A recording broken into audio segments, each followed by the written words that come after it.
two of the storied programs.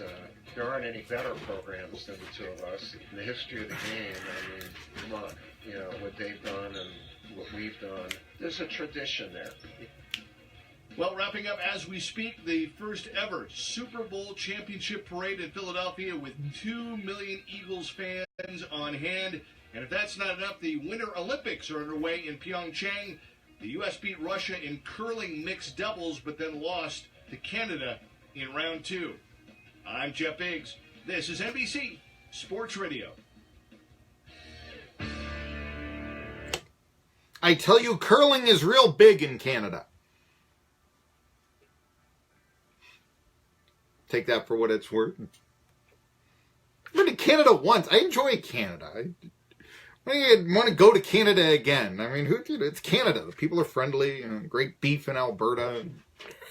And British Columbia Lions have this fun song, you know, come on and roar, you lions roar. That's what a lion's roar is for. So, I was in Toronto. There you go. I was like Toronto too. I go to Montreal, you know. Nice spicy steaks. Hey, it's the second hour of Tri-City Sports Now. I'm Marky Billson. Some final thought. Good point that Chris Lowe made about, hey, look at Clemson. You know, could Tennessee be a national champion again and such? And, you know, Clemson, yeah, they had their, between 81 and, well, this 3-year period that they're having, there were, I don't know, not more losses than victories, but there were some lean years. I mentioned the 3-8. And certainly Clemson was not thought of in the ACC, the program that Florida State is. I mean, you know, that certainly was not the case. Or the program that Miami is. Now, like you said, a lot of things have to happen for, you know, things to fall. I'd mention, you know, when Tennessee won a national title in 98, the starting defensive line was all from South Carolina. And that year, the Gamecocks were 1-10, and the Clemson Tigers were 3-8. Kind of made it easy to get those players from South Carolina. Well, Lou Holtz went there, and I guess what? The Bowdens went to Clemson, started to shore up the recruits that would go out of state from South Carolina, which is, let's see here, start of the NFL season, there were 51 players from South Carolina, start of the 2017 season, and there were only 33 from Tennessee. Now, I realize that the battle also of Clemson versus South Carolina is going to be a lot more intense for getting elite players than the battle between, say, certainly Tennessee, MTSU, and Memphis, in my opinion, but also really Vanderbilt. But I think now that there's more money coming in with TV revenues and all this, and let's face it, you've seen this the last 6 years, I don't know if it's practical to go 47-3 over a 50-year period against Vanderbilt anymore. I really don't.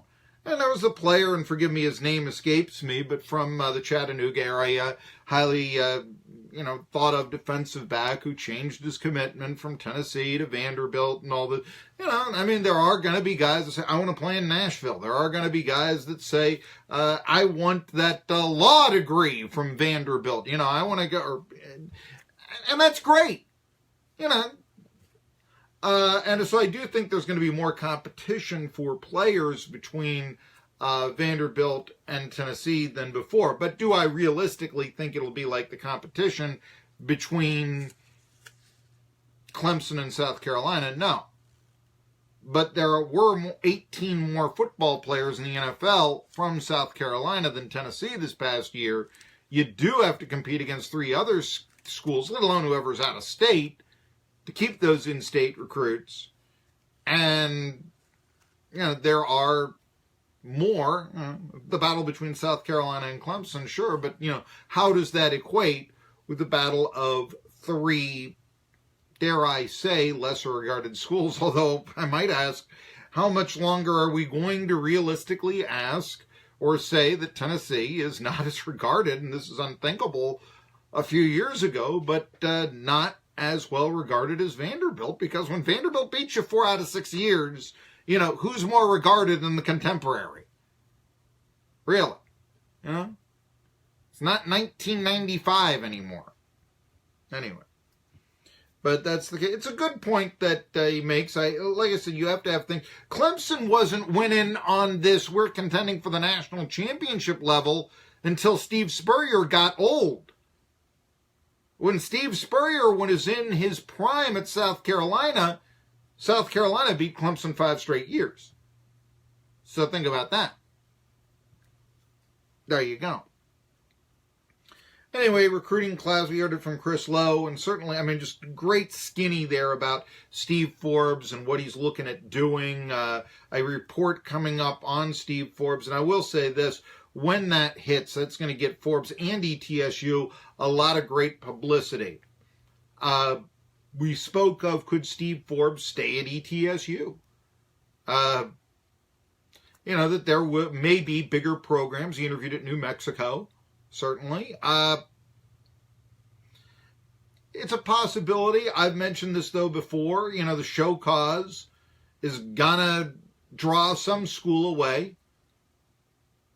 The fact that he's 53, a young 53, but, 53 going on 35, I give you that, but it's still a little long in the tooth for other schools. I mentioned, just because, originally from Pittsburgh, Keith Dambrod, who's done a nice job this year with lowly Duquesne, who now is not so lowly, that he was 57 when he got that job. But then again, his dad had played at the school, and, they had that tie-in. So, look, if Steve Forbes is 57 years old and he's still here, he's going to keep being here for a while. I'll give you that. It may be the next 2 years. That's what you got to worry about. And if there's a big ESPN piece from Chris Lowe on ETSU basketball, yeah, that's going to be that much tougher to keep Steve Forbes. That being said, if and when he would go, if he does, as I say, there are certain factors that this is a little different. He's not going to go back to his alma mater. The age, the show cause, the fact he makes $425,000. Yeah, there's higher paid coaches, certainly. But that does keep away, you're not going to have a circumstance in which, say, Duquesne or College of Charleston, who both interviewed Ed DeChillis. You're not going to have that with Forbes. You're going to have, not similarly, there was the rumor a while back that UNC Wilmington was interested in Murray Bartow. You're not going to have that with Forbes. If you would leave, it wouldn't be to UNC Wilmington. Let's see here. But the one thing about that, though, that I would hope is when you look at when ETSU has had really good teams, they've usually fallen really fast. The era of the 4 straight NCAAs. Played for the SoCon title the next year, lost to Chattanooga. Next year the Bucks were 500, like 16-14 officially. Next 2 years they were 7-20. Not good. How did they fall so fast? I could talk a little bit about it. I think one of the reasons they fell so fast, by the way, my opinion, was the dominance of Science Hill at that time. I can remember Science Hill games pushing ETSU games off the radio, or at least a preemption. I can remember just the attention. You'd get people that would say, how come they're giving ETSU, and I'm talking about 2 years after they made the NCAAs, how come they're giving ETSU this coverage, and it could be whatever entity, radio, TV, newspaper, over Science Hill. Myself, someone who is a bigger college basketball fan than high school, certainly having more interest in that, I couldn't believe it. I was thinking, how towny is this? And, I wrote for Sports Talk for many years. I still do not forgive Chip Kessler. Not animosity towards Chip Kessler, but I disagree with them wholeheartedly when he named George Pitts the Tri-Cities sports person of the decade for the 90s? Got to be Keith Jennings. Come on. I mean, if you want to look at the national attention given. So that brings us back to the low piece, if and when it airs. I'm pretty sure it'll air, but he just wasn't quite sure. Tournament time is when he said. When that happens, can that give ETSU enough exposure? And it'll be one, bit, but all I'm saying is that when the next coach comes, be it in 1 year or 10 years or whenever it would be, I'm not sold that Forbes is, not going to be in Johnson City for 10 years for the reasons I told you here. When you have that, does ETSU have to necessarily fall back to being an also-ran again? As they really fell fast within a couple of years after the 68 Sweet 16, really fell fast after the 4 straight NCAAs, and a back-to-back NCAAs with Fields and Wadood, Gerald Fields, Zaki Wadood, they fell fast there too. Those guys graduated, next year they're 7-19. 10-19 if you include the games against non-D1 opponents. So my point is, though, does ETSU have to fall that far? Hasn't the program, under any potentially competent coach, gotten to a point where it doesn't have to fall? Where we can say, I remember sports talk show host, I used to call him up all the time.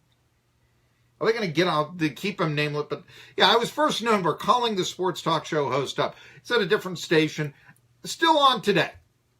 Okay? And I have respect for him, but I remember those Mr. Teams, and I remember his comment, now when this is over, it's over. Don't expect this to continue. What if instead the media coverage was, how will ETSU keep this going? You don't hear, after this recruiting class, Mark Few is going to have a tough time keeping Gonzaga in the top 20 from the Spokane media. I do have a problem so much with media influences the results, but that we can influence the culture. I certainly try to.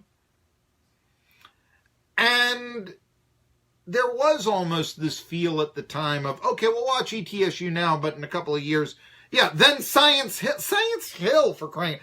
Why do you care about Science Hill if you live in Kingsport or Bristol or Greenville or Flag Pond or wherever? Johnson City, sure. But even then, high school basketball, if you go to the school, fine. I've always thought that there's this great line from The Simpsons, I forget what episode, where Bart Simpson suggests that I'll be one of those 35-year-old guys who go to high school basketball games. Like, that was kind of a weird thing to do. And I, do kind of look at it and I say, it's one thing to be 35 and go to see an NBA game, a college basketball game, something on a level. But, maybe you're going to go to see your alma mater play if you still live in the same hometown once a year or so, or, I don't know, though, about, significantly, just the way I look at these things. Not the biggest high school fan, like I said. It's a lot of Al Bundys, playing, that sort of thing. But college, that's different. As I've always said, ETSU, they're the big league team in town.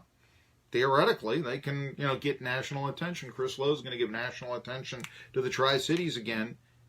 And could that help ETSU, no matter who the coach is in the future, and it very well may be Steve Forbes, that they stay on that, let's say, perennial 20 victory level? Why not? Or even grow? Because there has been a lot of conversation about this winning streak, and that no matter how far it goes, it's anticlimactic. Because like Chris Lowe said, in all likelihood, it's all going to come down to 3 days in Asheville, and then just a hope that a 12 seed can go far. And people are wondering, we've seen this act before. Should there be bigger and better things for ETSU in the future? Could they get into, another conference? You're beginning to hear those sort of rumors. I am wondering, could the SoCon ever be a two-bid league? I'm not convinced it can't be. Never has happened before, I give you that. But Wofford beating two ACC teams? UNCG?